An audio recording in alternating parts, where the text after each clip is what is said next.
ஆண்டவரும் இரட்சகருமான இயேசு கிறிஸ்துவின் ஈடு இணையற்ற நாமத்தில் அன்றன்றுள்ள அப்பம் வாசகர்களுக்கு எங்கள் அன்பின் வாழ்த்துக்கள். 2025 ஆண்டு ஜனவரி மாதம் 10ஆம் தேதி வெள்ளிக்கிழமைக்குரிய தின தியானம். இன்றைய தலைப்பு ஆலையை உண்டு பண்ணி. ஏசாயா 5:2 சொல்லுகிறது, அவர் அதை வேலி அடைத்து அதிலுள்ள கற்களை பொறுக்கி அதிலே நற்குல திராட்சை செடிகளை நட்டு அதன் நடுவில் ஒரு கோபுரத்தை கட்டி அதில் ஆலையையும் உண்டு பண்ணி.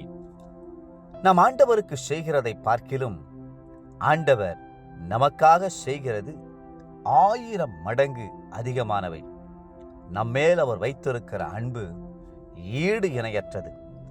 நமக்காக அவர் செய்த தியாகங்களை வார்த்தையினால் வர்ணிக்க முடியாது. ஆலையை உண்டு பண்ணி என்று இங்கே எழுதியிருக்கிறார். ஆலை என்பதை சற்று சிந்தித்து பாருங்கள். எண்ணெய் எடுக்கக்கூடிய ஆலைகள் உண்டு, எள்ளை பிழிந்து எண்ணெய் எடுக்கும் ஆலைகளும் உண்டு, கோதுமை அரிசி போன்றவற்றை மாவாக அரைக்கும் ஆலைகளும் உண்டு. ஆனால் இங்கே சொல்லப்படுகிற ஆலை திராட்சை பழத்தை பிழிந்து சாறு எடுக்கக்கூடிய ஆலை. திராட்சை பழம் பிழியப்படும் போது அதிலுள்ள சாறு செந்நிறமாய் வடிகிறது. ஆலையில் பழங்கள் கசக்கி பிழியப்படுகிறது. நம் அருமை ஆண்டவராகிய இயேசு கிறிஸ்துவும் இந்த ஆலையின் வழியாக கடந்து சென்றார். அவர் பாடுகளையும் துயரங்களையும் வேதனைகளையும் அனுபவித்தார். அந்த ஆலையில் திராட்சை பழம் பிழியப்படுகிறது போல இயேசுவும் முள்முடி சூட்டப்பட்டு கோலினால் தலையில் அடிக்கப்பட்டார். அவரது காயங்களில் இருந்து இரத்தம் திராட்சை சாறு போல வழிந்தது. கொடிய சவுக்குகளும் கொடூரமான ஆணிகளும் ஈட்டியின் குத்துக்களும் அவரை பிழிந்தன. ஏசாயா தீர்க்கதரிசி இதனை தம் தரிசன கண்களால் கண்டு அவர் நொறுக்கப்பட்டார் என்று குறிப்பிடுகிறார். ஏசாயா 53:5. உன்னத பாட்டை ஆக்கியோன் அவர் ஆலையில் பிழியப்படுகிற காட்சியை நோக்கி பார்த்துவிட்டு, உமது நேசம் திராட்சை ரசத்தை பார்க்கிலும் இன்பமானது என்று குறிப்பிடுகிறார். உன்னத பாட்டு 1:2.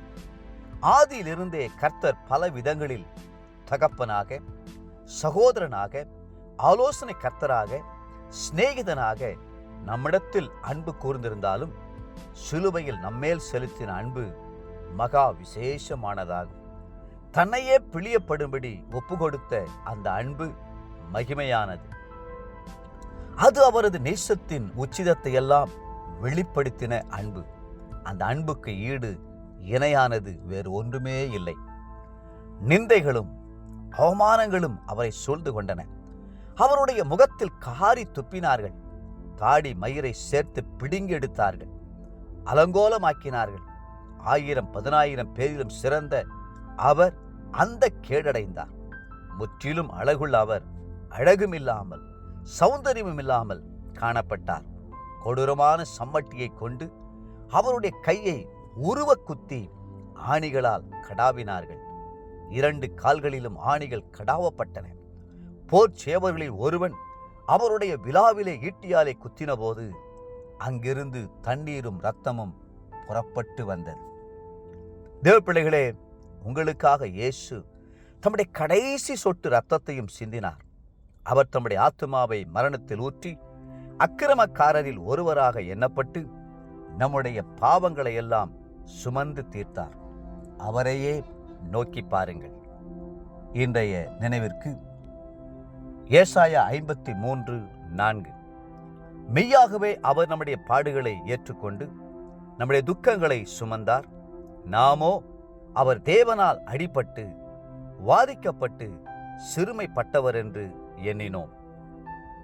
இன்றைய வேத வாசிப்பு காலை ஆதியாகமம் 25 மற்றும் 26ஆம் அதிகாரங்கள், மாலை மத்தேயு 8ஆம் அதிகாரம் 1-17ஆம் வசனம் முடிய.